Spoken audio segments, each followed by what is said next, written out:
Joining us tonight, career trial attorney Wendy Patrick and criminal defense attorney Whitney Bone. Thank you both for being here. Whitney, let's start with you.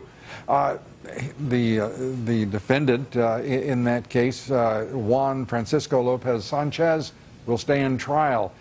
He says he fired the gun that killed Kate Steinle by accident. Is that going to be a credible defense?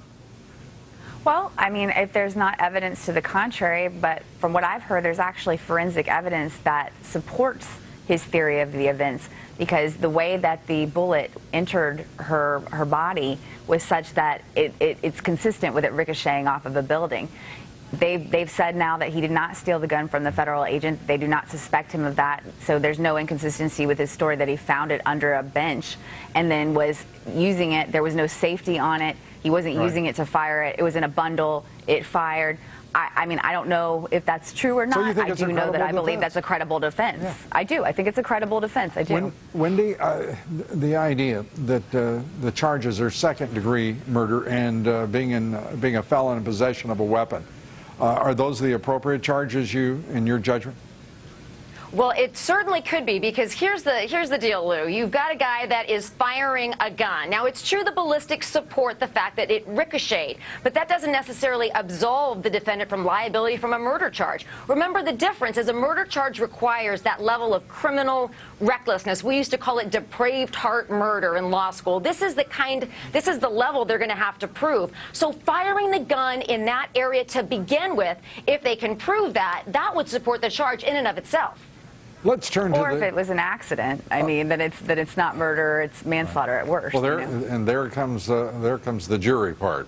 The Steinle lawsuits, the family filing lawsuits against Immigration Customs Enforcement and the sheriff's office in San Francisco.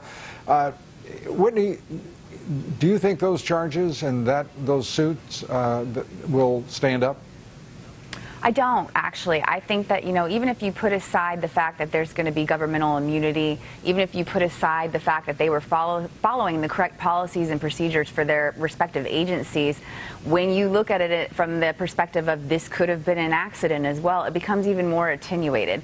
I think when you combine all of those factors, there's not a good chance that this is going to stand up in the long run. It's a tragedy that this happened. I feel very horribly for her family, but I'm not sure that this civil suit's going to have legs. Yeah. Well, the only thing I can say here, Wendy, is somebody's got to be held accountable for this. This is nonsense. A city, an entire city, is acting in violation of federal law. A sheriff has acted in utter disregard for a ICE detainer. Surely there has to be an accounting. Well, Lou, that's the tricky thing about this lawsuit, is sanctuary cities have very different policies. I mean, we didn't even know what sanctuary cities were a couple of years ago, and we don't know if we live in one. Most people don't. But this is what's important about the fact that this happened in a sanctuary city. There's been a lot of finger pointing. There's a lot of rules that don't apply in a sanctuary city. There's a level of discretion that other cities don't have. But here's the saving grace. Litigation may at the very least lead to legislation, and that could lead to justice I'd like the courts once just to do the right thing and take on this issue, and I want the legislatures too to pass Kate's law. But this really is it's just disgusting, I think, to most Americans that entire cities can act in flagrant disregard of law. And that there are so many of these cities. Very quickly, we got about 30 seconds. Deflate Gate. Did Judge Richard Berman get it right? Whitney, you get a 10-second answer. It works out for his fantasy football team, but it's too bad for everybody else who already did the draft. If maybe he has him on his team, I don't know. That. But I think he did the right thing. Wendy? I think he did the right thing, yeah. Tom Brady has already scored his big win, and the season hasn't even begun. I think that unlikely to be overturned. He's had to play a lousy, to put up with this nonsense for 7 months. Thank you, Roger Goodell. Wendy Patrick.